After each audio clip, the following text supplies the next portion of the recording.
Don't forget to subscribe. Afterwards, the wisest and most spiritual books from the greatest authors await you every day. And now buckle up, sit back and we'll begin.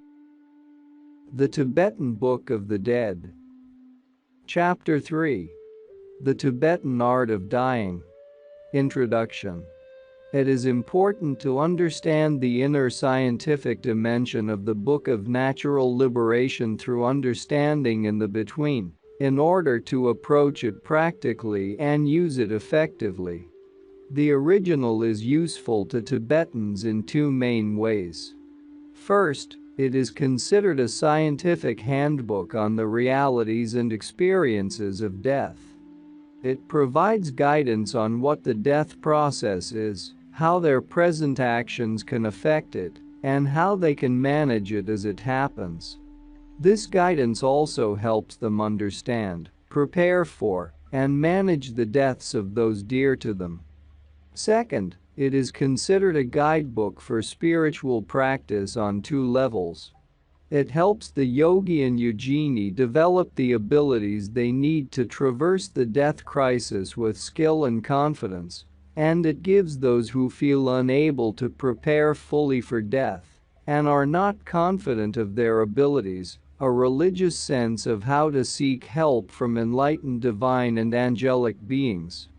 No intelligent tourist would depart for a foreign land without a good guidebook giving instructions on basic preparations, necessary equipment, dangers, and obstacles. No intelligent Tibetan would depart the known territory of this life without a good guidebook for the between. In the previous section, I have described the Tibetan analysis of the realities of the death process. In the following, I introduce the preparations for death, how to develop the ethical momentum, contemplative skills, and realistic insight required to traverse the between successfully. Staying mainly within the framework of the Book of Natural Liberation, I occasionally introduce clarifying ideas from other Tibetan teachings. Ordinary. Preparations for death. Hey! Now when the life between dawns upon me, I will abandon laziness, as life has no more time, unwavering, enter the path of learning, thinking, and meditating, and taking perceptions and mind as path, I will realize the three bodies of enlightenment. This once that I have obtained the human body is not the time to stay on the path of distractions. The root verses of the six betweens, this page, the art of dying begins with preparations for death. As for any journey, there are innumerable preparations one can make. The Book of Natural Liberation suggests at least 5 main types of preparation while still living: informational, imaginational, ethical, meditational, and intellectual. The primary preparation is the development of a clear picture of what to expect. This we can do by studying the inner scientific descriptions of death, mastering the main patterns, and practicing their remembrance until we are ready for the crisis at any time. The second kind of preparation, which the Book of Natural Liberation joins the broader Buddhist tradition in encouraging, is the development of a positive imagination of potential future realms. Buddhist texts, due to the relatively non-suppressive social milieu of Buddhist countries, especially India, are rich in visionary descriptions of heavens, celestial realms, hidden paradises, and so forth. These descriptions certainly exist in all religious traditions, but mainly in the esoteric province of the mystics of those traditions. The authoritarian, militaristic, and production-oriented societies of the West and the Far East tended to suppress the individual imagination of heavenly realms of pleasure, persecuting visionaries who experienced celestial beauty.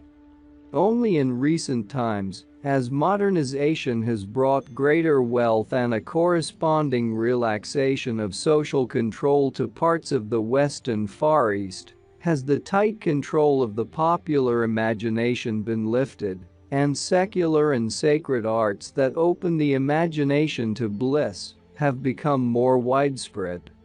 An important preparation for death should be the reading of the Buddhist sutras and treatises that describe the heavenly Buddha lands, such as the Buddha Amitabha Sukhavati, the Pure Land of Bliss.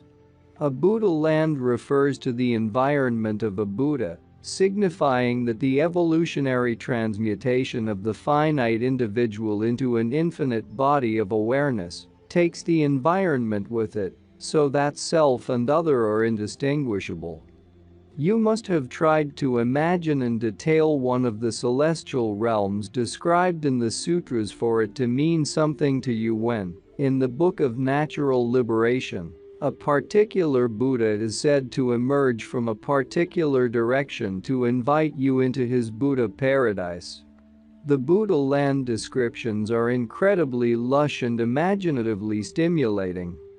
They open up for us the possibility of unearthly beauty and happiness.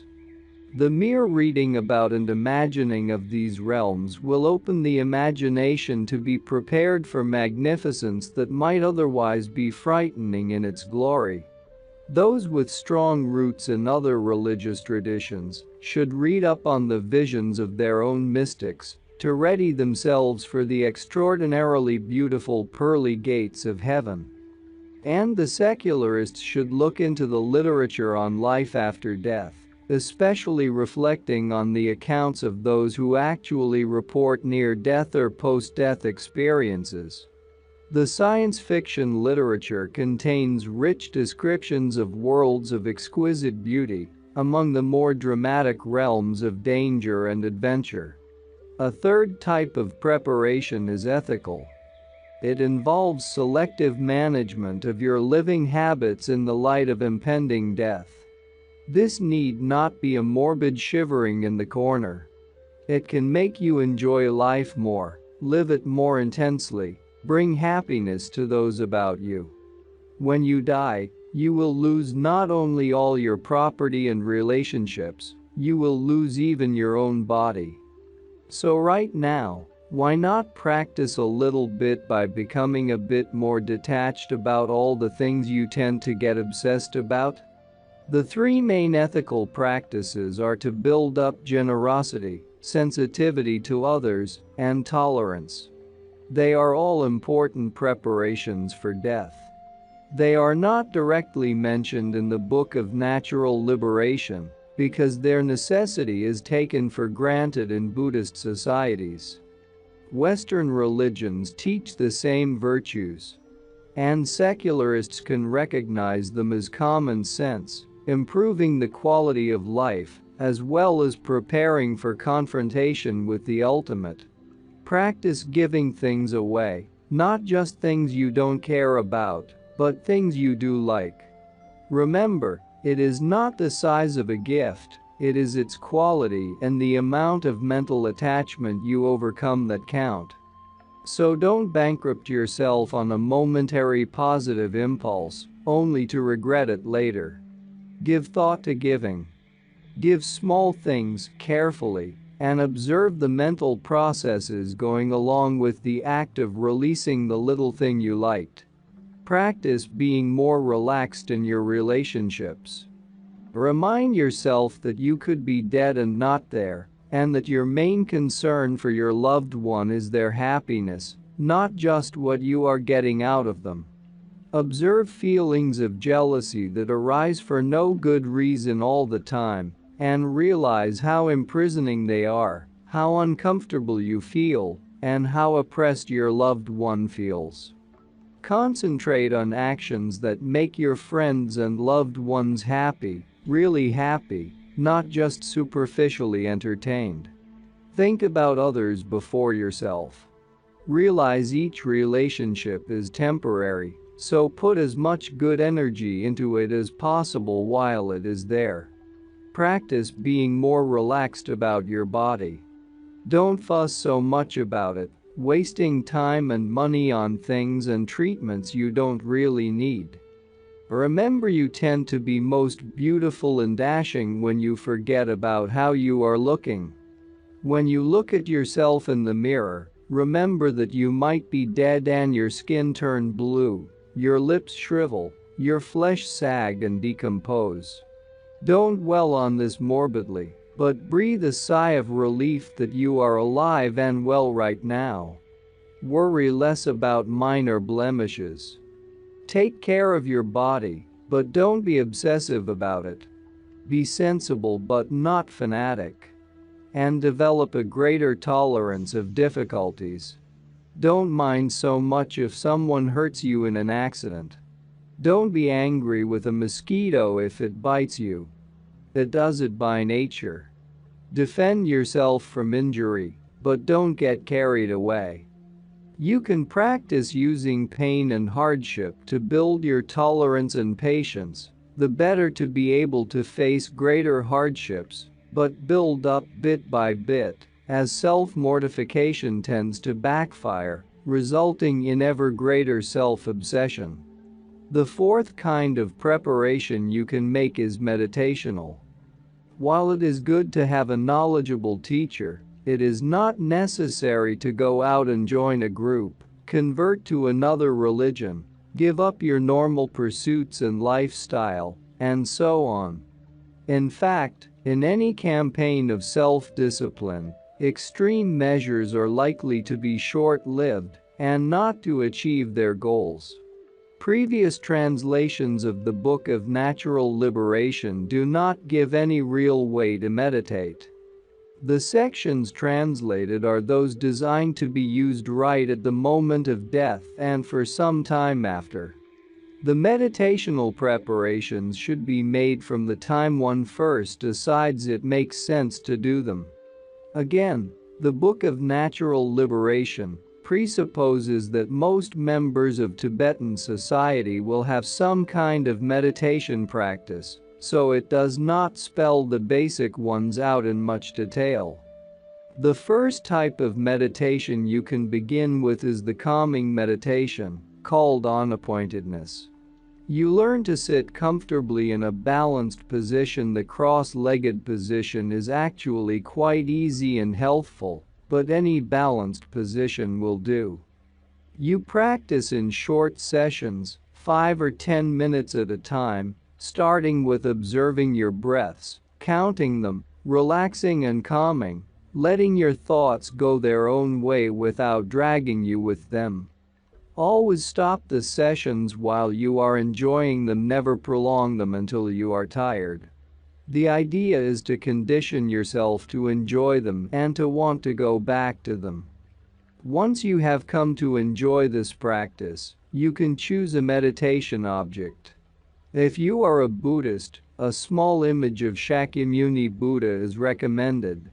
If you are a Christian, an icon of Christ. If you are a Muslim, a sacred letter. If you are a secularist, a Mona Lisa, a flower, or a satellite picture of the planet. You then devote short sessions to keeping your attention on that object without distraction. You learn to disidentify from thoughts and emotions, let them take off here and there in the mind field, while you bring your attention back to your object. At first, you feel discouraged at your great distractedness. But you relax about it, try to keep focused an instant longer, bring attention back to the object an instant sooner, and so forth. Bit by bit is the watchword. The main point is to improve your ability to monitor your mind, to use it effectively to concentrate on something, and to develop more control of emotions and reactions. Along the way, it is a proven way to lessen stress on your system, improve your health, improve your ability to get things done, and so forth. If you get involved in this practice, there are more elaborate instructions in a number of recent books. Doing calming meditation is like developing a tool. It does not necessarily lead to higher realization. The next important type of meditation, crucial for one's preparation, is insight meditation. Insight meditations use the calmed and focused mind to better understand reality, the environment, and the self. They begin from developing mindfulness or alertness by observing oneself without reacting. This practice is like calming, except that the object is your whole mind-body process.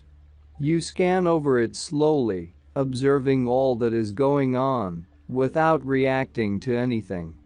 After the initial phase of heightening familiarity with your various processes, you use a scheme like that of the 5 aggregates listed above.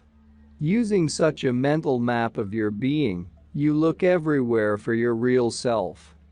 You soon discover there is no fixed identity within yourself, no independent point of subjectivity. This discovery becomes the insight into selflessness, the doorway to liberation. This meditation becomes extremely complex, and there are extensive teachings on it. The point here is to develop a greater mindfulness of one's whole system and how it works. This can be very helpful in developing the ability to be aware at all times. It might lead to attaining lucid dreaming, for example, which is a very important preparation for the attempt to become lucid in the between. Importantly, insight meditations increase the ability to cease identifying with cognitions, thoughts, and emotions, realizing that what seems like an absolute I is only a temporary construct. Whatever degree of this ability you develop will become extremely important at the death point. The many promptings of the Book of Natural Liberation not to fear this or that, not to be carried away by this or that perception, and so on, are all calling for some aspect of the ability to disidentify, some flexibility of the habitual sense of self. The third type of meditation one can practice is therapeutic, intended to condition your mind to a positive orientation. For example, there are meditations on love, wherein you reflect on your connectedness to other beings, how kind they have been and are to you, how much you benefit from relating to them, how beautiful they are, and so forth. You decondition your aversions and reinforce your enchantments. In this way you can intensify your loving attitude toward others. Then there are meditations on patience, in which you decondition your anger habit and reinforce your tolerance. There is the meditation on detachment, in which death is a major theme, through which you become freer and freer of obsession with possessions and mundane activities. Fourth, there are imaginative meditations, visualizations of positive places or events, which can be most useful in developing openness to the unprecedented situations one may face at death. These range widely. Cultivating an imagined home, a place of safety, peace, and quiet, developing self-confidence in facing any situation, overcoming subconscious defeatist attitudes, and achieving the adamantine self and the exalting environment of the esoteric mandala realm, a perfected environment or Buddhaverse. Finally, there are meditations that can be used in daily life to combine a spiritual orientation with daily activities, utilizing time and effort that is otherwise wasted on this life only, from the natural liberation perspective. The most ordinary occasions can become opportunities for contemplative practice. Hey! Now when the dream between dawns upon me, I will give up corpse-like sleeping and delusion, and mindfully enter unwavering the experience of reality. Conscious of dreaming, I will enjoy the changes as clear light. Not sleeping mindlessly like an animal, I will cherish the practice merging sleep and realization. The root verses of the 6 betweens, this page, this involves using sleep as a time for practice. You can convert the process of falling asleep into a rehearsal of the death dissolutions, imagining yourself as sinking away from ordinary waking consciousness down through the 8 stages into deep sleep, clear light transparency. And you can convert the dream state into a practice of the between state, priming yourself to recognize yourself as dreaming when in the dream. This is quite difficult to do all at once, but not so hard if you can remember to persist, making a little progress bit by bit. It is very important, for if you can become self-aware in the dream state by the practice of lucid dreaming, you have a much better chance of recognizing your situation in the between after death. Another very simple type of daily life meditation is the common Tibetan practice of recitation of a mantra. Om Mani Padme Hum is the mantra of great compassion. Literally, Om, the jewel in the lotus. Hum, for a Tibetan it means that all is well with the universe, the force of good and love is everywhere, and competent to help all beings out of every difficulty. The mantra thus resonates with the most positive possible outlook. Tibetans develop the ability constantly to repeat the mantra silently or in a low voice. They learn about the mantra and about Avalokiteshvara, the Lord of Compassion, feel close to his positive energy, and practice repeating the syllables in sessions of meditation. Thus abandoning a level of habitual mental rumination, they use that layer of the mental bandwidth for the stream of the mantra Om Mani Padme Hum. Some of them can combine it with a visualization in which they see the 6 jeweled syllables, on a turning wheel in the heart center, radiate the rainbow light rays of the 5 wisdoms, to bless all beings throughout the universe. The stream of the mantra then connects with a constant vision of radiant colors streaming forth and back in loving energies. Other mantras can also be used in the same way. If the mantra is Jewish, Christian, or Muslim, you can use it to create the same kind of positive stream in your mind. Such a practice will be especially valuable in the death crisis. By learning to let it flow automatically, it will easily carry you over rough spots in the dying and between transitions. Another kind of daily activity meditation is the conscious association of an ordinary activity with a spiritual practice. When you wash dishes, associate their cleansing with clearing away mental addictions, making the washing into a prayer. When you build a building, associate it with building a Pure Land mandala. When you observe a person in the subway, associate the encounter with being there for him or her when you are a Buddha. When you open a door, associate it with opening the door to enlightenment. The 5th type of preparation is intellectual. Contrary to some contemporary misconceptions, Buddhism is not at all anti-intellectual. The intellect is a vehicle of liberation, it is the source of wisdom, after all, and wisdom is the only faculty that can enable you to achieve liberation. Meditation, love, ethics, none of these alone can bring about enlightenment without wisdom. Learning should be lifelong. No one finishes their education just in a few years of school. Really, school only teaches you how to learn, it is only the beginning. Numerous texts enable us to learn about the nature of life, the nature of liberation, the nature of self, and the nature of the environment.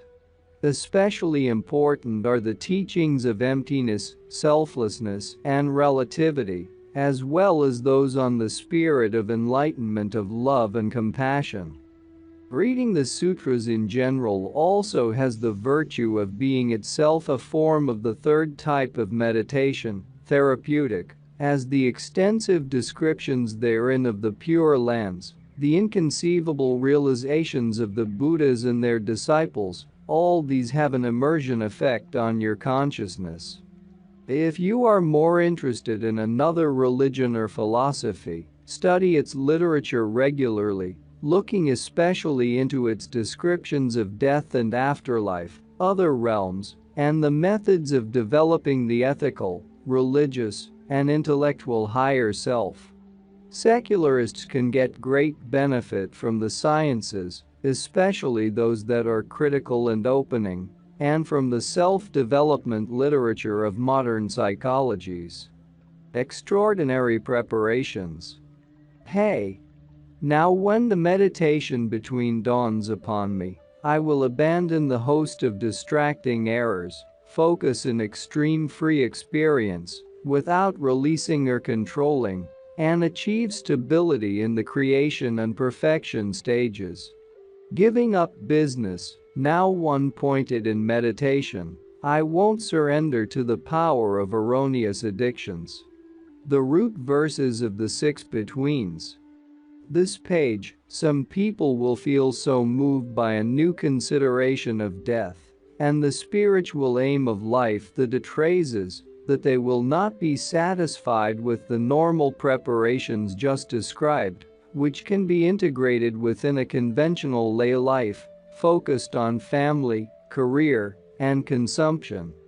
They will want to change their lives, treat them as life betweens, and dedicate everything to accelerate their positive evolution.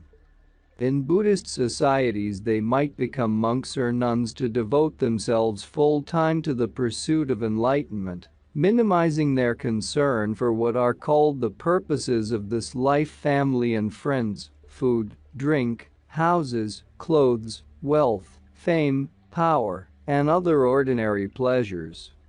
In modern society, however, there are few facilities or social supports for the renunciant, so full-time, extraordinary practitioners will have to make special, individual arrangements in order to devote themselves totally to transformative spiritual development. The procedure the Tibetan tradition would have them follow involves 4 stages. First, the preliminary stage of exoteric enlightenment teachings. Second, the development of a relationship with a qualified teacher, and the obtaining of initiation in the advanced esoteric practices necessary to accelerate personal evolution. Third, the development of the visualization ability taught on the creation stage. The stage of cultivating the creative imagination. And fourth, the mastery of the perfection stage, the stage where the transformational journeys actually begin with its yogic disciplines that simulate and rehearse the death transitions.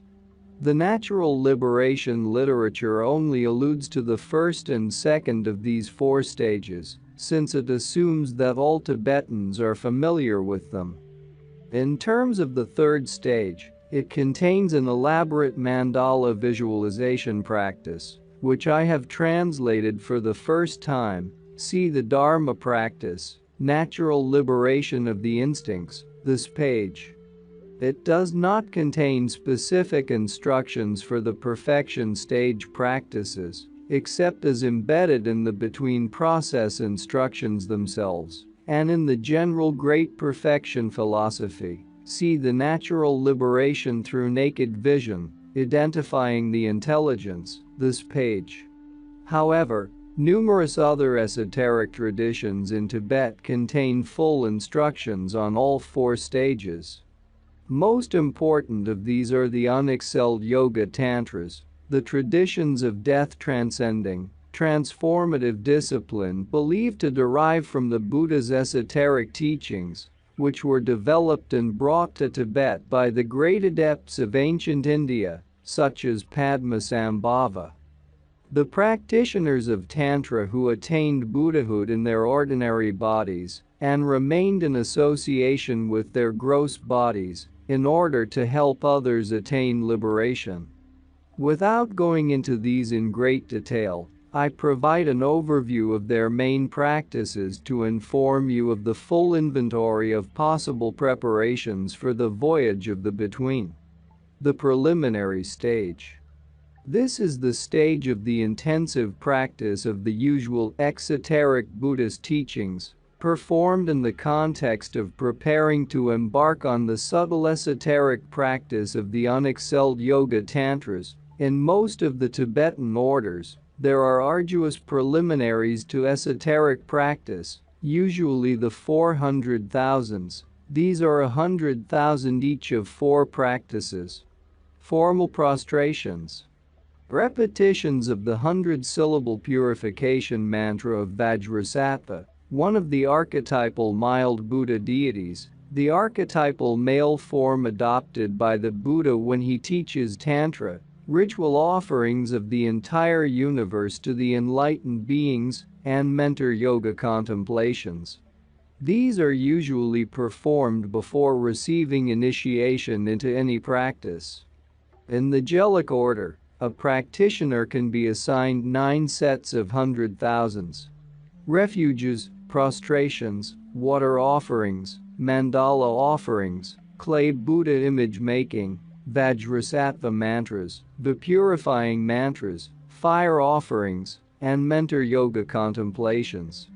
However, the more important foundational preliminaries are the practices of the individual and universal vehicles, the main monastic and mishenic Buddhist paths.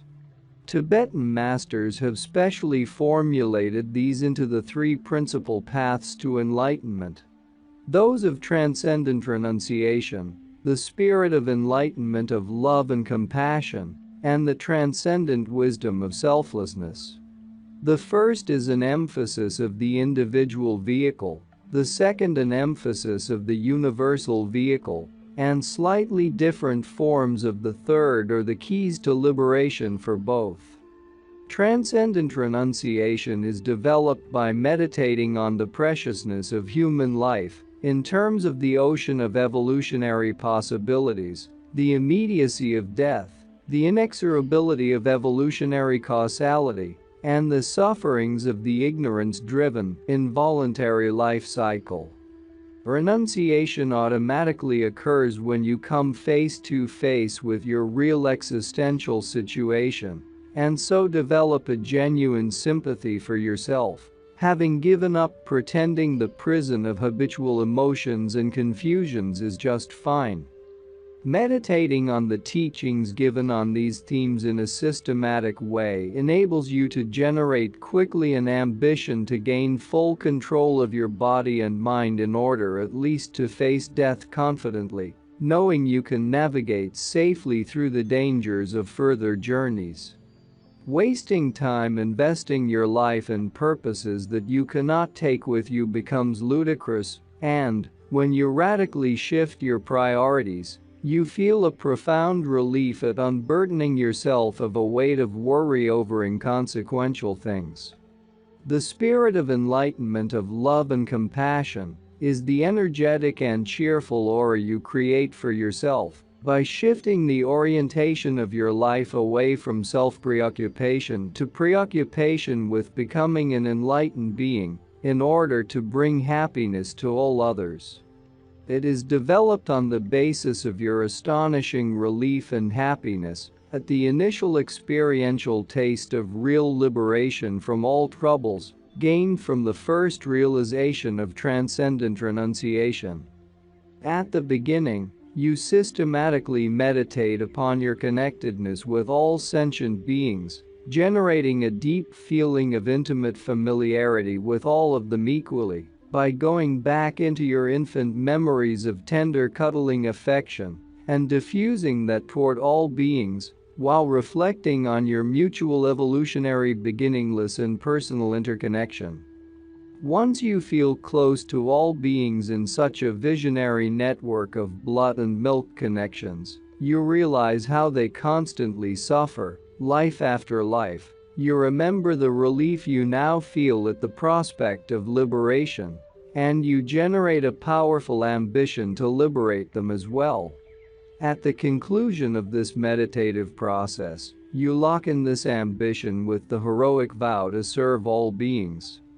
You turn your aspiration to help the world into a solid determination. At that time, You will have generated the spirit of enlightenment of universal love and compassion. You become a bodhisattva, a messianic hero or heroine. The spirit of enlightenment is all a matter of orientation and determination. The wisdom that is essential for your actual liberation systematically develops through the meditation of the twofold selflessness. The two kinds of selflessness are subjective selflessness and objective selflessness. You begin by cultivating awareness of subjective selflessness, observing your habitual sense of having a solid self-center, a fixed, definite, unchanging identity that is you. You take some care in noticing how absolute and undeniable this self seems, how your drives and impulses and thoughts seem to come from it, how unquestionable it seems. When you really become aware how deeply you feel such a center, you begin a process of digging deeper to find it, to put your finger on it, to really know it, to know who and what you really are. There are many subtle systems of investigation that have been developed to help you with this difficult task. You learn them and you meditate with them. You analyze your inner constituents of body and mind, sensations, emotional and conceptual mechanisms, and the complex of consciousness itself. You need to develop heightened powers of concentration systematically to stay with this analysis as it goes deeper and deeper. Through your studies, you can have the help of millions of previous investigators who have left clues and methods from their quests over centuries. You don't have to be a philosopher, you just have to want to know who you are. Eventually, the investigation leads you to realize that you are going to fail to find that hardcore identity of the self. You realize that it does not exist at your center in the way that it seems to. You have moments of feeling that you perhaps don't exist at all, but you realize that that sense of non-existence is also not itself a hardcore identity. As you go along, you must rely on the help of the wisdom literature to deal with this failure to be able to pin down any intrinsically identifiable mode of either existence or non-existence. You must also take your time and persevere without expecting spectacular breakthroughs and feeling discouraged if none occur. Gradually, your sense of absoluteness begins to erode, while your sense of just being there relatively becomes more and more liberated. You realize that identity is a construct, a relative fabrication, and you begin to understand objective selflessness. You look out at others and at the objects of the world, realizing that they too are mere relativistic entities, with no hardcore identities either.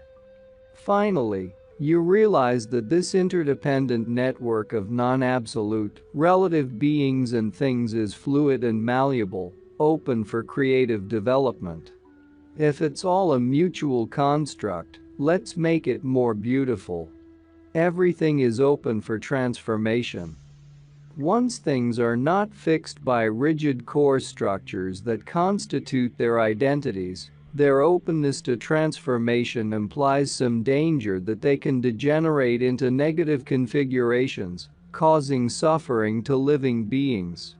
But that danger is more than offset by the possibility that everything can be transformed toward limitlessly positive configurations, realms of joy and fulfillment for living beings. This meditation can go as deep as full enlightenment itself. But at this preliminary stage of the path, preparing for the special context of the tantric art of traversing the betweens, you need to use inference and experience to reach the certainty that any sense of absolute anything is only relative, and that anything you can sense at all is only relative. This is to realize the equivalence of voidness and relativity, no longer looking for an absolute void beyond the world, no longer depreciating the relative world as lacking ultimate value. You integrate this certainty into your daily experience by a twofold process. You let experience affirm absolute voidness, knowing that anything you can experience is relative and void of intrinsic identity. And you let absolute voidness affirm your relative experience, since knowing a thing's voidness makes its relative presence undeniably important. From there on, it is a matter of deepening this realization by pushing it inward to overlay your instinctual misknowledge that still habitually gives you a feeling of an enduring hardcore identity. The more you can bear down through focused concentration on this specific identity feeling, the more free you will become. This is where meditation is really needed. After you have a sound realization, this is where you realize how deep your instincts go. This is where you begin to desire a higher technology of deepening your realization and expanding your liberation.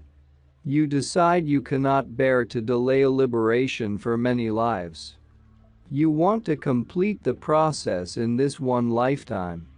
You become determined to seek initiation in the unexcelled Yoga Tantra, to recognize your life as the life between, to learn the art of re-envisioning your entire self and world on the creation stage, and to learn the interior voyages of the trained psychonaut on the perfection stage.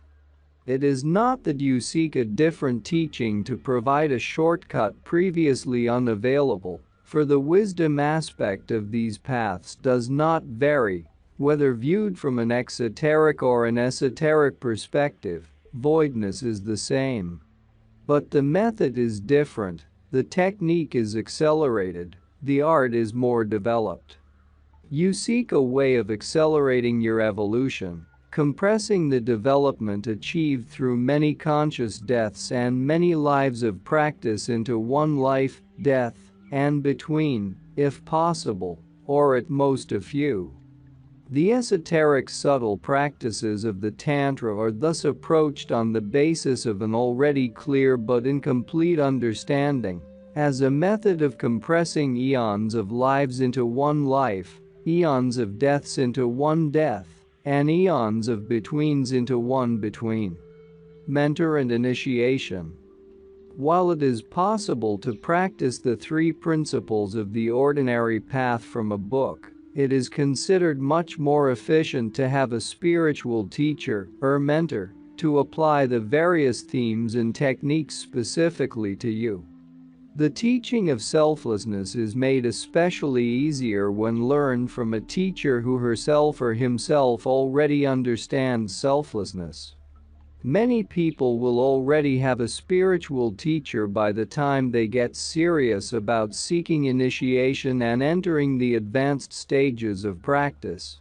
However, sometimes you will select a different mentor for tantric initiation. It is quite common to have several spiritual teachers. To practice the transformational teachings of unexcelled Yoga Tantra, the personal relationship with a spiritual mentor is foundational. A large literature discusses the choice of a mentor. It is no simple matter. You should have a good intuitive feeling about a teacher, of course, but you also should examine the teacher's lifestyle, her words of teaching, the quality of her other disciples. You can find fault with anyone. It is asking too much to ask for what looks like perfection right away to your habitual critical gaze. But you should use common sense as well. A spiritual teacher who does not seem clear on teachings, whose opinions often contradict the traditional texts, who does not practice what he preaches, who uses disciples for his own wealth or fame, who indulges himself with little self-control is most probably to be avoided, no matter what his title and background. The reliable mentor should be lucid in teaching, be usually in agreement with the traditional texts, and most often behave accordingly, make effort to benefit others, be concerned with the needs, not the uses, of the disciples, Be unconcerned about wealth or fame, whether comfortable and well-known or not, and be moderate in lifestyle, though all fun need not be poison. Such a mentor, even without great title or lineage, even if not exotic in background, is most probably reliable. Once you have chosen a mentor, that mentor may impose further preliminary practices upon you, such as the 400,000 or others deemed necessary specifically for you. But once a mentor has accepted you as a disciple and agreed to provide initiation and instruction, you can approach a mandala of unexcelled yoga tantra. Unexcelled yoga begins by developing a creative meditation that harnesses the imagination to visualize an enlightened self, body, and environment.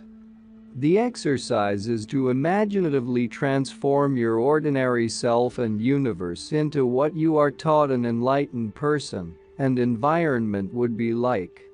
The purpose of this is to develop an archetypal model for your actual transformation. In order to create something, first you have to imagine it. And imagination can be extremely powerful in life between reality. Once you have understood ultimate reality to be empty of any sort of intrinsic substantiality, reality, identifiability, or objectivity, you become aware of its actual apparent nature at any level of experience as utterly conventional, merely structured by the collective imagination of the world of beings. Driven by ignorance, ordinary beings structure their universe into an ordinary world maintained by their ordinary imaginations, encoded in language and imagery. Liberated through wisdom, enlightened beings are free to restructure their universe to respond to the needs of the many beings, transforming entire worlds into Buddha lands. The unexcelled yoga tantra practitioner imitates this ideal by cultivating a purified perception of the environment as the Buddha land mandala, and a purified perception of the self as the actual body, speech, and mind of Buddhahood. Initiation is the doorway that opens upon this practice of imaginative transformation. The tantric path begins with the encounter with the Vajra, or diamond mentor. This can be misunderstood to mean the Tantra is the path of guru devotion, thinking that having found the Vajra mentor, you merely sit at her feet and worship. A good mentor rarely lets her capable disciples sit around indulging in mere devotion. True, you must open your imagination to envision the mentor as the actual Buddha, whose body is the emanation body quintessence of the countless Buddhas of the three times, whose speech is the beatific body, quintessence of the Dharma, and whose mind is the immutable, all-pervading, and inconceivable body of truth.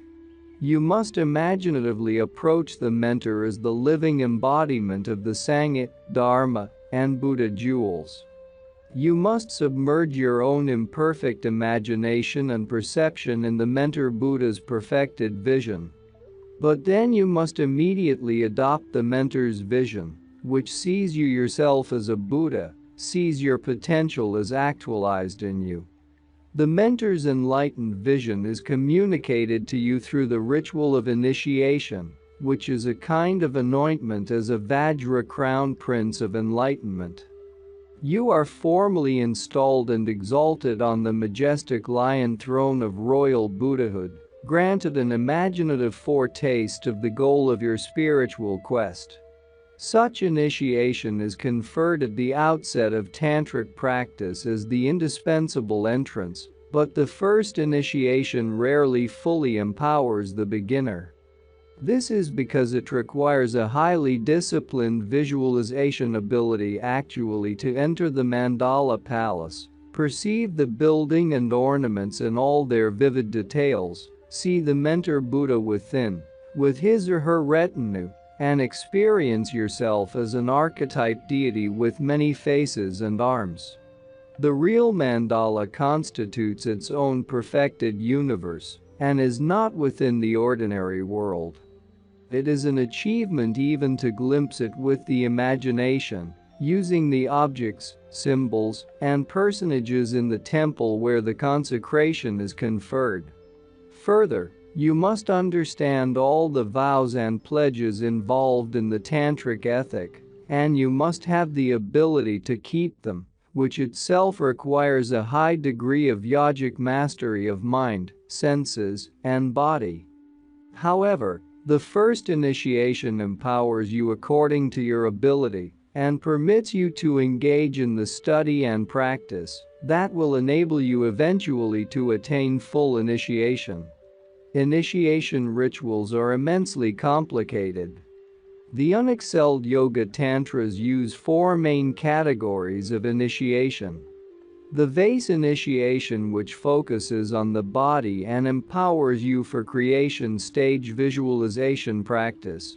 The secret initiation, which focuses on speech and empowers you for the initial stages of the perfection stage transformation practice. The wisdom intuition initiation, which focuses on the mind and empowers you for the higher stages of the perfection stage. And the precious word initiation, which focuses on body, speech, and mind indivisibly, and empowers you for the highest integration level of the perfection stage, which corresponds to the great perfection teachings. The text for the initiations into the mandala of the mild and fierce deities who are invoked in the Book of Natural Liberation is not included in the generally printed editions of the work. This is according to the esoteric tradition that a qualified mentor is the first requirement for initiation. There is no need to circulate a text that cannot be used without the mentor. However, the first text of the natural liberation literature, the three-body mentor yoga, expresses contemplatively an initiation sequence. I quote in the order of the initiations. To the ineffable self-created emanation body mentor in the palace of the flawless perfect lotus, I pray ardently with reverent devotion. Self-freed without abandoning misconceiving hatred, I freely accept the effortless blessing of the emanation body. As self-evident wisdom's introspective self-illumination. Here the mentor is invoked as the emanation body Buddha. You, the initiate, then receive his blessing in the form of white light rays, radiating from a diamond the seed mantra of the body of all Buddhas on your crown. They enter the crown as diamond light, blessing the body, conferring the vase initiation, and empowering you to practice the creation stage. To the deathless, great bliss beatific body mentor, in the palace of bright pure wisdom's universal bliss, I pray ardently with reverent devotion. Self-freed without abandoning lust and longing, I freely accept the effortless blessing of the beatific body as the automatic liberation of inner wisdom's universal bliss.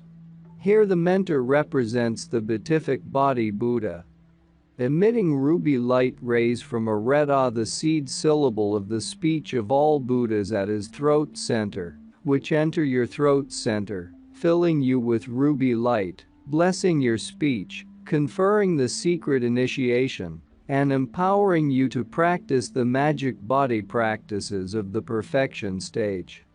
To the birthless non-developing, truth body mentor in the palace of the perfect, all-pervading realm of truth, I pray ardently with reverent devotion.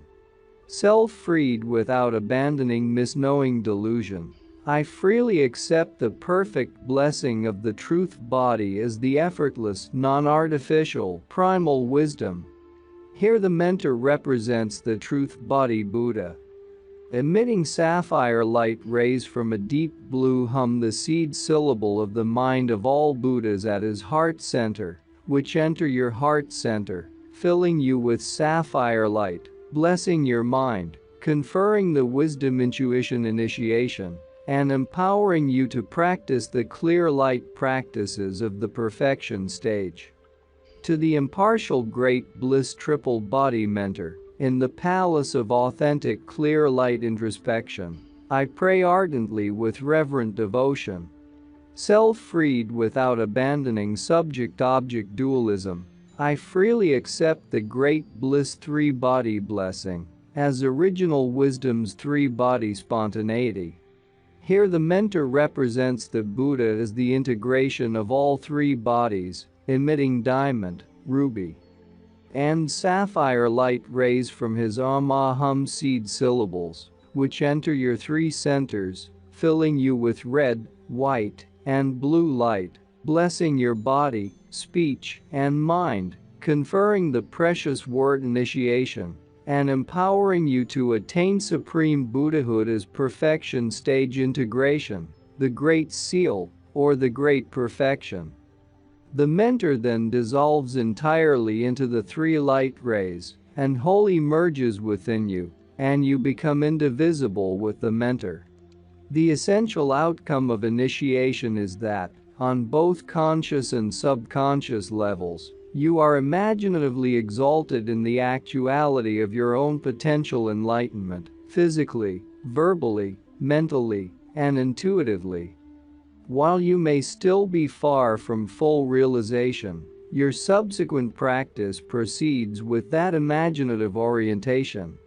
You meditate within the imaginative understanding that perfect enlightenment is fully immediate, and your practice is gradually removing impediments to your realization of that fact. You no longer assent to the idea that your enlightenment is somewhere beyond, out there in place or in time, to be reached later. This is called using the result as the vehicle, contrasted with exoteric practices, where the vehicle is considered the cause of an eventual result. Result vehicle practice proceeds in the stress situation of a paradox or a focused cognitive dissonance. Your ordinary mind knows that you are not enlightened, but your cultivated imagination envisions your state of enlightenment as it appears to other enlightened beings, represented by your mentor.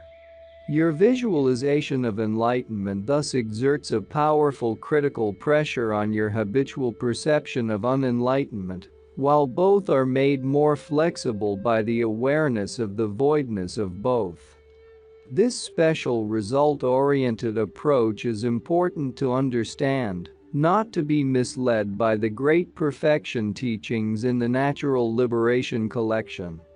If you do not understand precisely how a special cognitive dissonance is being cultivated, when you hear, "Everything is naturally perfect, just relax and clear light will shine," you're already a perfect Buddha. You will oscillate between two unhealthy responses. At first you may feel good, thinking that you're really the assumed hardcore self you habitually sense within is none other than the Buddha mind. This will lead you deeper into self-addiction, reinforcing the instinctual self-habit. Later, when you recognize that you don't really feel that much better than you did before the text told you you were perfect, you will conclude that Padmasambhava was wrong, and you will feel depressed about your practice and cynical about any practice. This will deprive you of the benefit of the natural liberation, the marvelous spiritual technology of the Tantras, and the sophisticated and beautiful Great Perfection teachings. So when you hear that you are in the Great Perfection, recognize this statement as essentially initiatory, as placing you in the context of your goal and highest imaginable possibility, opening for you the task of critically removing all the impediments to your experience of your own reality. And when you feel discouraged, realize you have been overeager, don't let yourself go in cynical self-pity, and then disidentify from the hardcore self that wanted enlightenment yesterday, or it's not worth working for. And when you hear the great word of the Great Perfection in the between, when you are detached from your heavy encasement in a habit-encoded body, you can break free of impediments much more immediately, more naturally, so the encouragement that your goal is the clear light within can be crucial in helping you to let go and not to hide in self-indulgence, not to dodge and out. Remember, in that critical moment, hesitation and self-seeking can be worse than fatal. They can lead to lifetimes spent in uncomfortable embodiments in unpleasant environments. The creation stage. Something similar to a creation stage practice for the natural liberation system is taught in the Dharma practice, Natural Liberation of the Instincts, a text translated in full in Chapter 7.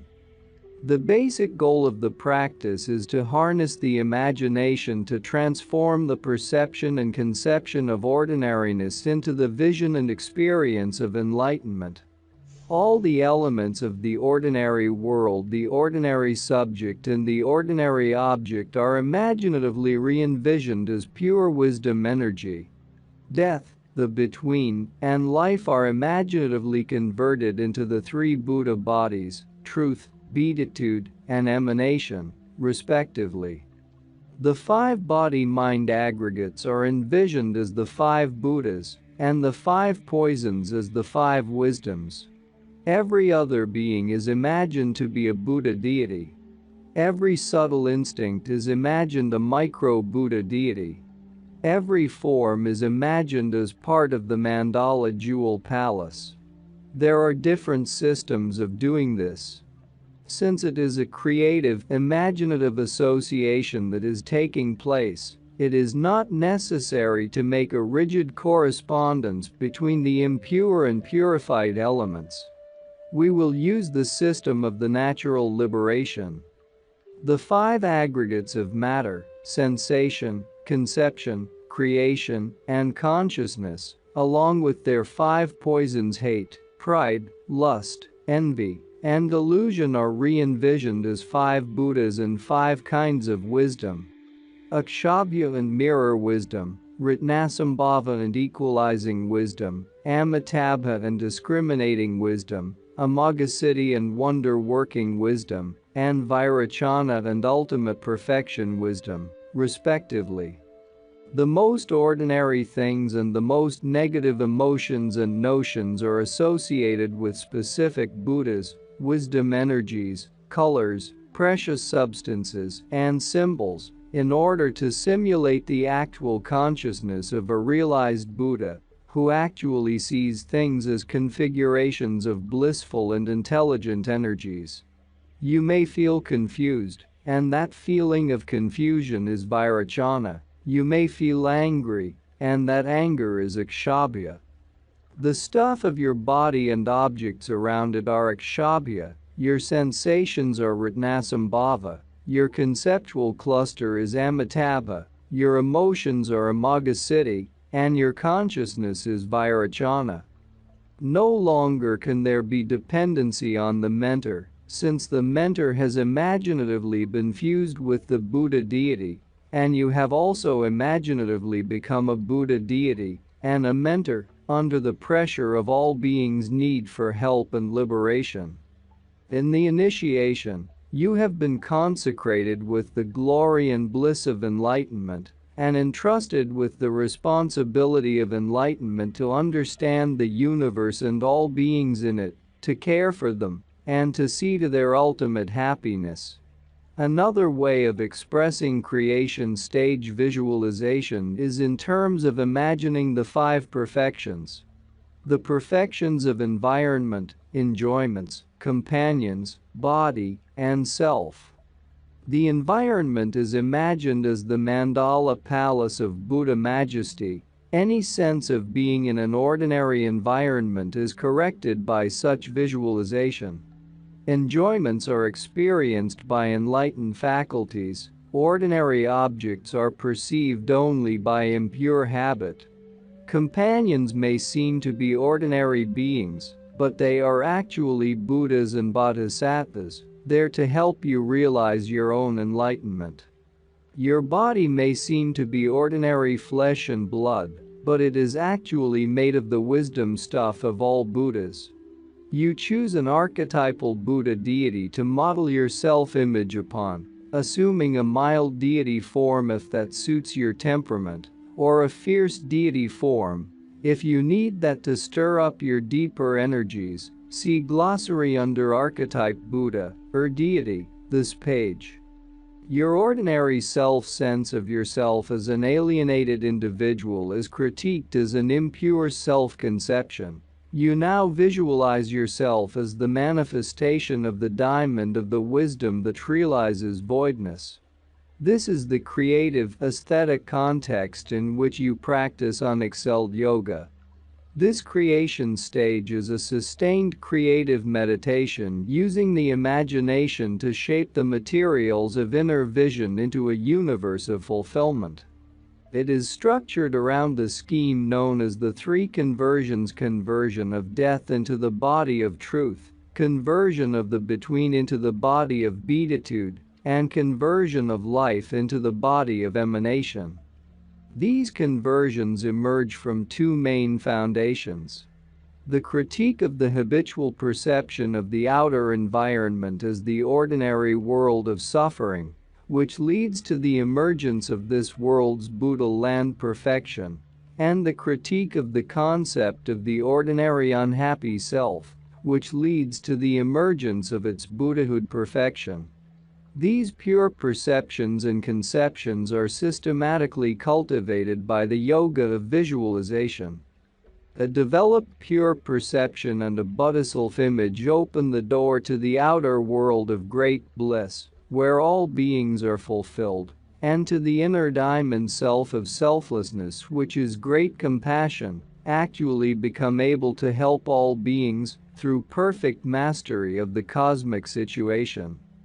This pattern of the imaginative conversion of death, between, and life to the three Buddha bodies is clearly evident in the natural liberation in the three-body mentor yoga. They're presented in the form of a prayer.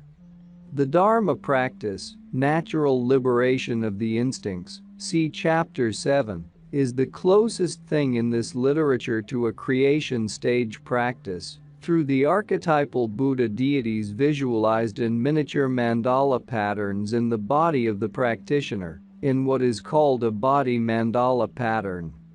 An arrangement of the Buddha deities in a large-scale mandala environment appropriate for the Book of Natural Liberation is not given in the literature available to me.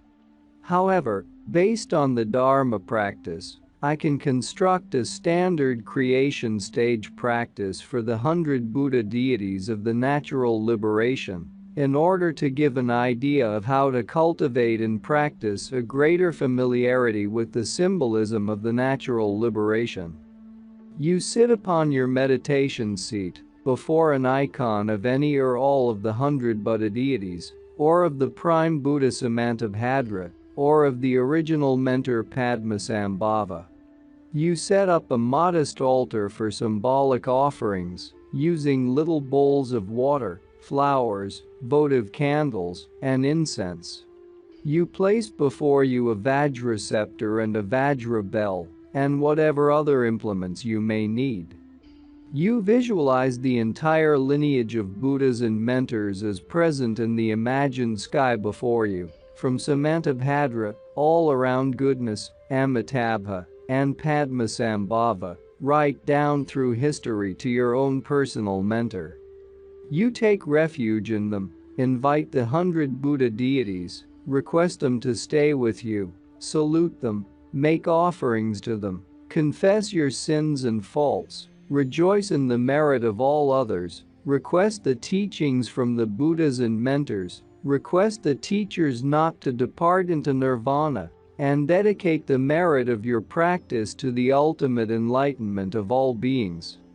Next, you visualize yourself emerging from the truth realm as the Buddha Vajrasattva, white in complexion, with 2 arms and peaceful mien, adorned in royal garb and jewel ornaments, as described in the Dharma practice. You then recite the 100-syllable purification mantra Om Vajrasattva Samaya and so on, 21 or 108 times, see Chapter 7. This mantra recitation is believed to have the greatest power to purify sins and remove emotional and intellectual obscurations. Up to here, these 10 branches of preliminary practice follow the Dharma practice closely. Now, we must interpolate some sequences standard for creation stage practice before continuing with the Dharma practice's body mandala. You then invite all mentors and Buddha deities to merge with you, and you yourself dissolve into absolute voidness. You pronounce the mantra Om Shunyata Jnana Vajraspabhava at Mako Ham. I am the essence of the intuition of voidness. From that void you visualize the emergence of a perfect universe, in the center of which towers a measureless mansion made of 5 jewel substances, radiant with jewel light. Within it you arise as indivisible with the 3 bodies of Buddhahood, as the central deity of the mandala, Samantabhadra, in union with your consort, your archetypal male or female counterpart. You then dissolve as Samantabhadra and arise as Buddha Vairocana in union with your consort, as depicted in the Dharma practice.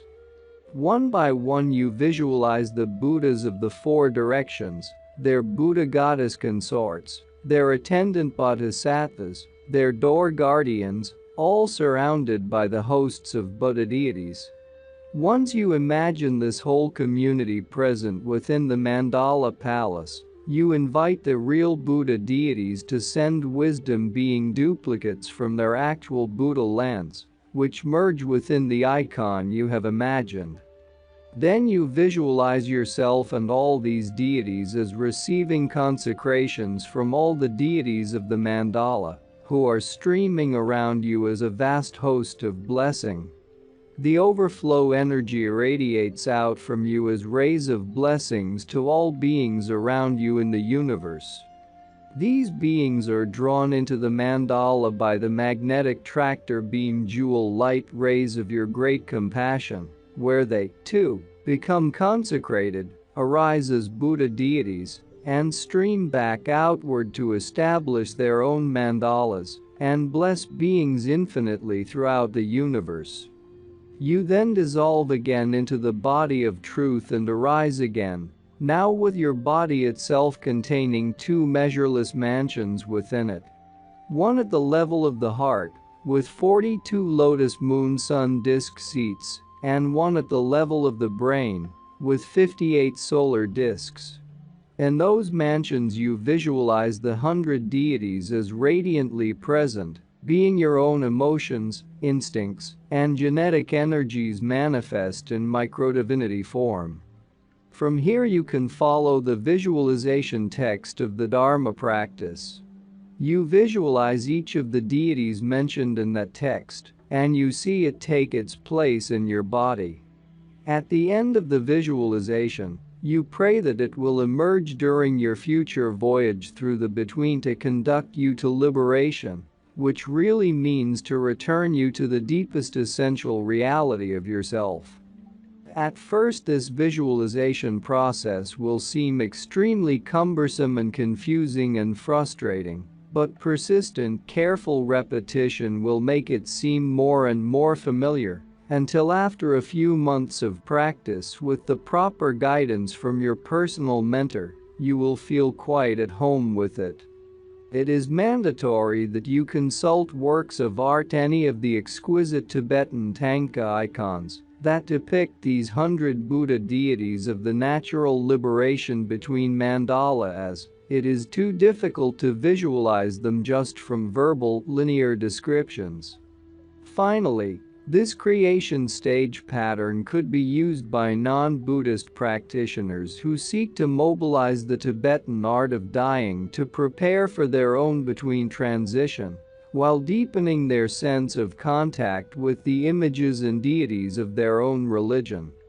The specific pattern should be designed to suit the individual imagery, but the Tibetan sequence could be helpful.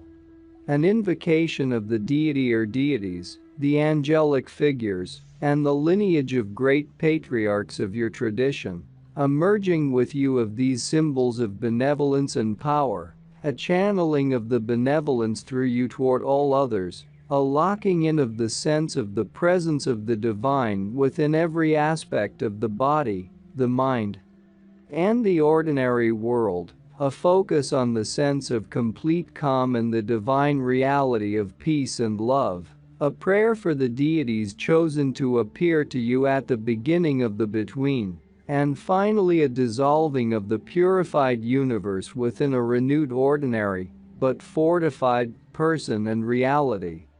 The perfection stage. The creation stage, imaginative manipulation of the jewel plasma of Buddha forms, continues in extravagant detail, getting ever more subtle, until it reaches a point where one becomes capable of visualizing the entire mandala palace and occupants as contained within a shining drop at the tip of the nose, heart center, or genitals, and of holding that precise hologram stable for several hours. At that point, one is ideally ready for the perfection stage yogas. The creation stage meditation sessions always end with the dissolution of whatever visionary realms have been created into the clear light of universal emptiness. They also rehearse at a certain point, in the process of offerings, the experience of the four ecstasies, which are offered to all the assembled Buddha deities. These ecstasies are central in the perfection stage and will be briefly described below. The perfection stage can be approached as having 5 stages, though there are various ways of arranging them.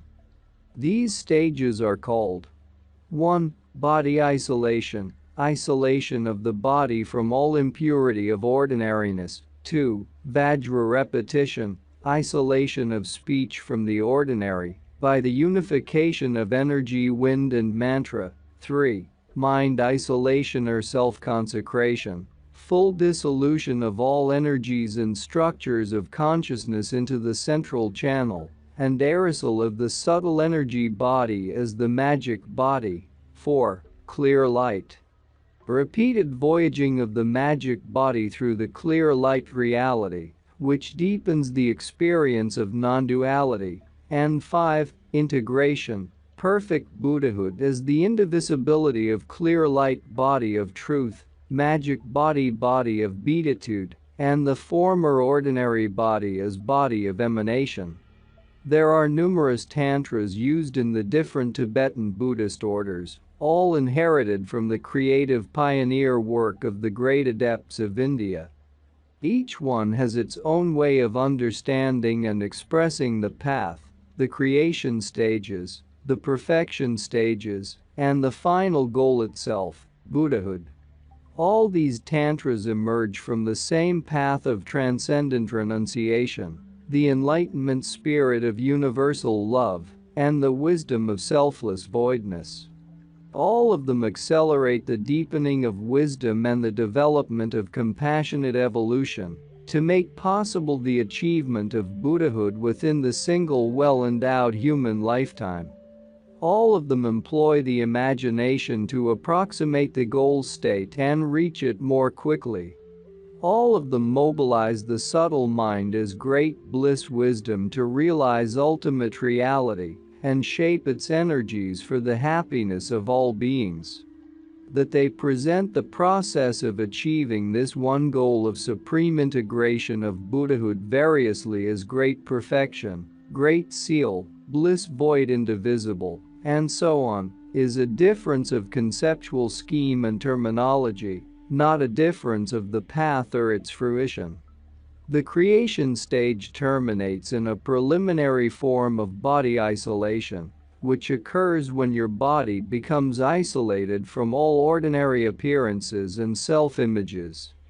You actually experience yourself as the deity, feeling as yours the faces and eyes and arms, just as you sense your ordinary body now, perhaps with other miniature Buddha deities, located at vital points throughout your body, in some form of body mandala.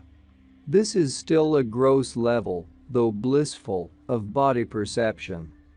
Body isolation enters the perfection stage realm when the discrete sense of a gross body is transcended, when every atom of every part of the body and senses is experienced as a Buddha deity, in an explosion of visualization beyond the organizing capacities of the gross imagination.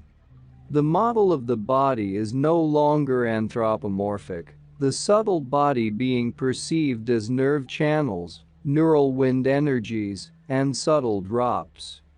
The mind is the subtle instinctual consciousness of the three luminances, as already sketched above, along with the system of nerve centers, winds, and drops.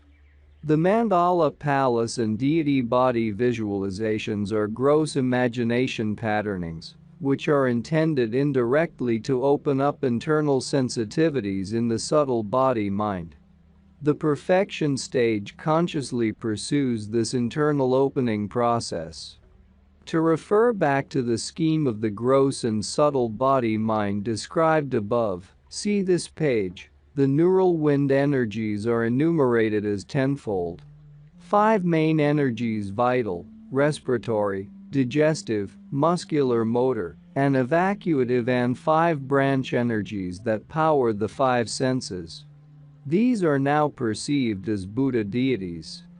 The drops of subtle structure are the male hormonal essence as in semen, the female hormonal essence as in ovum, called white and red spirits of enlightenment respectively. The extremely subtle mind of the indestructible drop is locked in the center of the heart center section of the central channel. This is the ultimately subtle self of selflessness, the ultimate subjectivity of innate ecstasy, that realizes the objective clear light of universal emptiness, already discussed above. The extremely subtle body is the energy within this drop, although at this level of fineness, there is no longer any body-mind, or even subject-object, dichotomy. Through various focusing techniques used in the body isolation perfection stage, you reach a point of stabilized concentration, where you can rehearse the process normally experienced only at the time of physical death. Respiration becomes shallow and then stops entirely. You experience the 4 stages of melting, of earth into water, water into fire, fire into air, and air into gross consciousness, identified with space in some systems, accompanied by the subjective signs called mirage smoke, fireflies, and candle flame. See this page. This practice must be based on a fully stable but a confidence and imaginatively cultivated Buddha, self-image and purified perception, isolated from all ordinariness. Otherwise, the involuntary terror and unconscious resistance to death will disrupt the delicate neurological poise required for you to traverse the dissolutions. Next, your gross consciousness dissolves into your subtle consciousness, which is composed of the 80 natural instincts. These are the subtle, instinctual potentialities, rather than gross emotions, that obstruct the 3 intuitions known as luminance, radiance, and immanence. See this page. The 4th state is the extremely subtle mind, clear light, or transparency. The subjective signs of the progressive dissolving of one state into another are called moonlit sky, sunlit sky, pitch dark sky, and pre-dawn sky. Great stability is required throughout this process, since the instincts swirl around as they dissolve, and there is danger of becoming unsettled by identifying with them. The dissolution of gross consciousness through luminance intuitions into clear light is accompanied by entrance of all the wind energies into the central channel. They carry with them all the white and red life drops, withdrawn from the outer nerves and the left and right channels, entering the central channel, usually through the midbrow aperture up into the brain center. If you were not carefully prepared by initiation, instruction, and practice, You would actually die at this point, and your vital energies would leave the gross body once your normally closed central channel was opened. But because the knots around your central channel have been carefully untangled ahead of time, you easily avoid this danger, and the subjective death experience becomes your doorway to the opening of the inner bliss world of enlightenment. Within the stable subjective sense of being a subtle body of channels and centers, energies, and drops, you concentrate all your energy at the navel center, on a red-hot seed syllable visualized there with great vividness and stability. Heat blazes from it and shoots up the central channel. When the consciousness structuring drops melt down from the brain center and permeate the throat center, you experience ecstasy and voidness. When they melt further and descend to the heart center, you experience supreme ecstasy and extreme voidness. When they reach the navel center, you experience intense ecstasy and great voidness. When they reach the genital center, you experience orgasmic ecstasy and universal voidness. You are immersed in the clear light, here called the metaphoric clear light.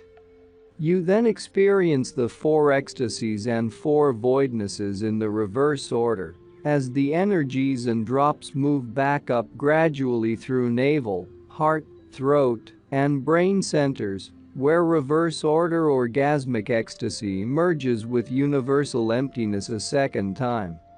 The four ecstasies are summarized in Figure 11. After enjoying these first tastes of orgasmic ecstasy and universal voidness clear light, you re-arise through the three stages, experiencing the 8 signs pre-dawn sky, and so on in the reverse order. The energies then emerge from the central channel and circulate in the gross body, which you experience as if being reincarnated in your old body, entering it from the top of your head. This attainment is still far from total Buddhahood, since although the central channel has been opened, it is still constricted here and there, especially in the heart center, which has prevented the internally orgasmic permeation process of drops and energies from reaching the intensity needed to embody the highest wisdom of total Buddhahood. So you begin the next stage, the stage of Vajra repetition, with the precise aim of unraveling the heart center knot, through which right and left channels constrict the central nexus of the whole system and imprison the extremely subtle body-mind. It is seen to most scholars of this subject that the opening of the central channel is a single event. Once it's open, so to speak. It has been hard to distinguish between Hindu Kundalini Yoga, Taoist energy yogas, and the Buddhist Tantric yogas. The fact is that the opening of the central channel, like any surgical operation, the scalpel in this case being critical wisdom coordinated with creative imagination, can be more or less complete. There are numerous ecstatic experiences, which affect the central nervous system in a variety of ways. The Vajra recitation practice cultivates the transcendence of the ordinariness of time, as the body isolation transcended ordinariness of space. The root of time is respiration, and so the wind energies are united with mantras, especially Aham, the Vajras or diamonds of body, speech, and mind. The other wind energies are perceived as Buddha deities, and this is cultivated in an extremely refined meditative technique until you become a living Aham, alone in the center of an empty universe. When complete concentration develops in this way, the normal respiration ceases, and the dissolution process outlined above ensues, with the difference that the 4 ecstasies and 4 voidnesses occur when the energies and drops in the central channel penetrate the central chambers of the heart center in a certain sequence. The opening of the heart center is a delicate untangling process, highly dangerous if forced, and therefore the Vajra recitation can take many years for even the most capable yogi or yogini. Its goal is reached when all impediments in the heart center are gone, and the dissolutions can lead to the orgasmic ecstasy that engages the indestructible consciousness energy drop in the center of the heart. This is then called the mind isolation, as the mind is isolated from any non-experience of great bliss. The subtlest mind becomes the mind of great bliss, which becomes the ultimate subjectivity for the cognition of the still metaphoric clear light of universal voidness or of selflessness. This achievement of mind isolation is a deeper form of orgasmic ecstasy, of universal voidness clear light samadhi. You then arise in the subtle magic body with the signs and marks of Buddhahood. This magic body is made of pure neural energy flashing up from the clear light. It is like the between body, and like the body you have when you arise in a dream. Its eyes are like the eyes you see within the dream, its ears and other senses like the between or dream senses. If you choose, although you no longer involuntarily need to re-enter your ordinary gross body, you may, for the benefit of beings, reactivate that body. Subsequently, when you fall asleep, you enter the clear light automatically. When you dream, you arise in the sleep beatific body. When your dream body returns and you wake, you experience it as the sleep emanation body.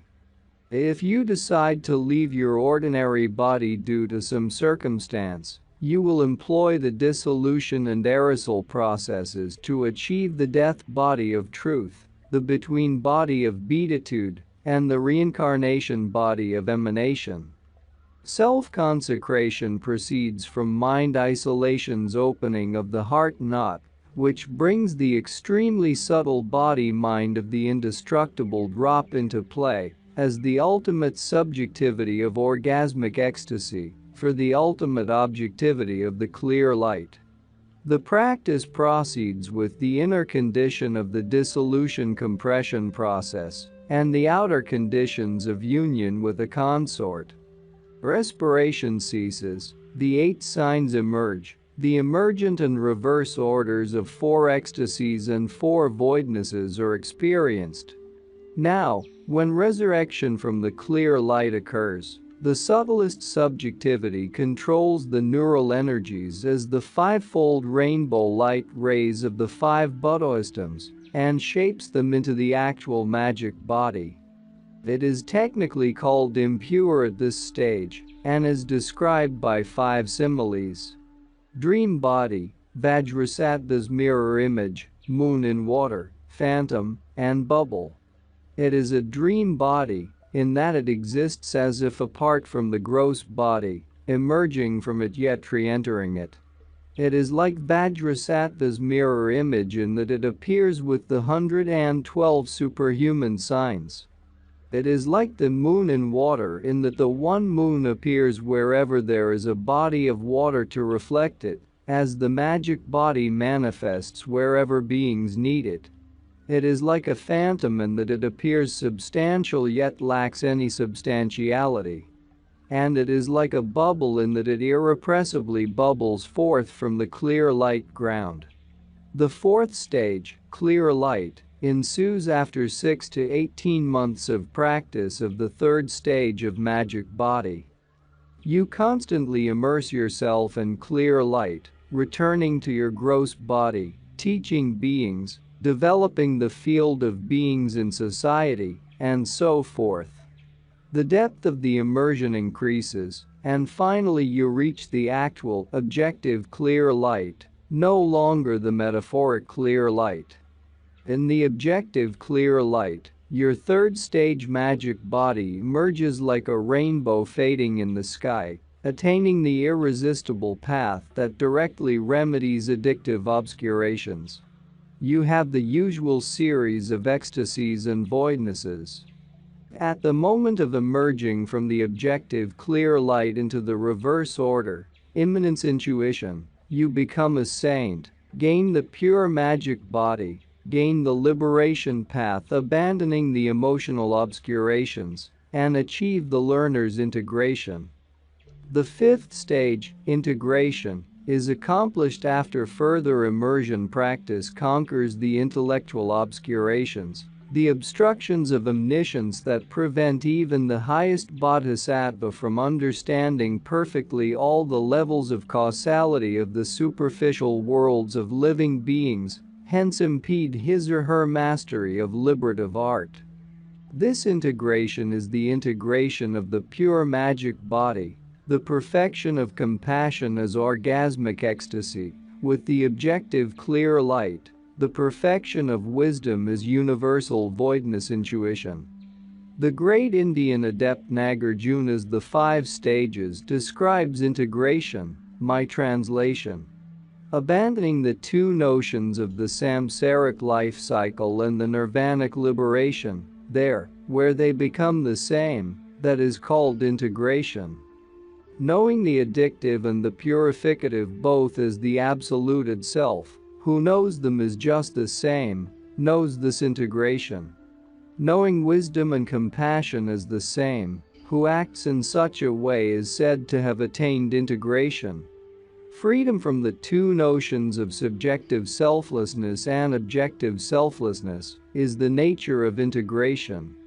Free from mindfulness and carelessness, having a constantly spontaneous character, the yogi who acts as he pleases abides in the stage of integration. The perfectly pure deity and the so-called imperfection who understands them as inseparable, he is the integrated one. Thus, the yogi who abides in such a place abides in the stage of integration. He sees the reality of omniscience and is called the upholder of variety. Buddhas quite as numerous as the sands of the Ganges realized this very thing and, abandoning being and nothing, attained the essence of the Great Seal. So knowing, the intuitive one does everything without hesitation, achieving all by the hidden discipline, attaining all perfections. By the merit gained from teaching this supreme fifth stage, may the whole world sport in this samadhi of integration. These processes of perfection stage yoga are breathtaking. This sketch would never enable you to practice them in any way. The point of providing it is to let you know what remarkable arts are available to prepare for every possible contingency of death, between, and life. It inspires us to master the possibilities, if not in this life, in another. The natural liberation through understanding in the between does not, at least in the texts provided in the usual collection, provide instruction in the complete perfection stage. The great world of great perfection, describing the culminatory realities of the fourth and fifth stages, is given as a goal. And the newly deceased adept lamas are given the brief instruction that they should practice the teachings they have mastered, and they will be liberated in the death point beginning of the reality between. But the Book of Natural Liberation is mainly aimed at those of us unable to reach the heights of the psychonauts. On the other hand, there is a way in which all the aspects of these perfection stages are subtly available to the audience of the Book of Natural Liberation. The between is after all a time of crisis after death, when the soul, the very subtle mind-body, is in its most highly fluid state. Naturally, much of the art of Tantra is designed to work with precisely that totally transformable subtle state. If the good person, who has a strong momentum of good evolutionary action, is unprepared for the between, he or she can lose an enormous amount of evolutionary progress in the twinkling of an eye, by becoming frightened and hiding in darkness. Similarly, a bad person, who has a great weight of negative evolution, if well prepared for the between, can overcome immense eons of wretched lives by bravely shooting for the light. After all, a tiny achievement on the subtle plane can have a powerful impact on the gross. The soul in the between can directly modify, just with creative imagination, what the Buddhists call the spiritual genes it carries with it. The between voyager has temporarily an immensely heightened intelligence, extraordinary powers of concentration, special abilities of clairvoyance and teleportation, flexibility to become whatever can be imagined, and the openness to be radically transformed by a thought or a vision or an instruction. This is indeed why the between traveler can become instantly liberated just by understanding where he or she is in the between, what the reality is, where the allies are, and where the dangers. So, no matter how advanced the perfection stages and great perfection may seem to those of us embedded in the pursuits of ordinary life, beings in the crisis of the between would do well at least to know about it from study. This surely underlies Master Padmasambhava's intention encompassing this unique work, which, without compromising esoteric strictures, communicates the perfection stage possibilities to the ordinary people of Tibetan society, as the Tibetan lamas do today to us ordinary people in global society. It is hard to make suggestions about how a non-Buddhist yogi or yogini might learn about the perfection stages and design parallel processes that fit with his or her worldview. There are certainly adept traditions in all the great literate and earth religions, and all of these certainly deal with the basic realities of life and death. The genuine shaman knows of the dissolution process, knows of divine allies and demonic interferences, and usually finds a ground of benevolence and trust, some sort of lord of compassion. The monastics of all ages have experimented with journeys of the soul, and some have lived to recount their experiences in useful works. Sufi and Taoist adepts have given instructions and maintain living traditions. The Tibetan tradition can be used by any seeker in any of these traditions for its systematic technologies and its penetrating insight. And that's not all. Our experts and regular viewers respond to all comments. Also check if you forgot to subscribe and set your bell to receive notifications about new audiobooks and other useful self-development materials that we release regularly. Join in the discussions, don't forget to give likes and, if possible and inspired, support the development of the channel financially. All useful links will be in the description and the first attached comment. Goodness, love and wisdom to all. And now move on to watch the next part of the video at the links below, or choose something from the playlists of the channel and those you see on the screen.